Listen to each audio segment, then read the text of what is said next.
You're looking at a James Watson steam engine, Philadelphia, Pennsylvania, approximately 1900. They're in the process of rebuilding it. Unfortunately, the generator is not hooked up and running at this time, but that's what they plan on doing.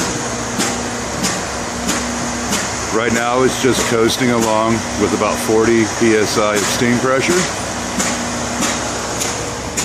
Walk around here and get a front look.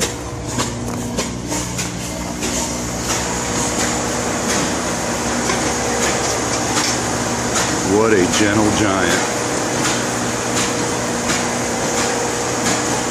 Hopefully you can hear the stack.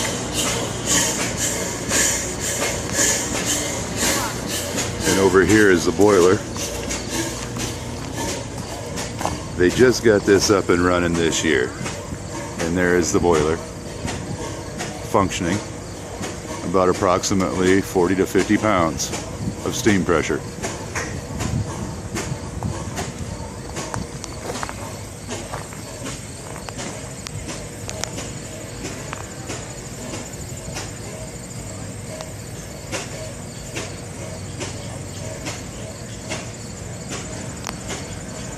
This is the Maumee Valley Gas and Steam Engine Show of 2013.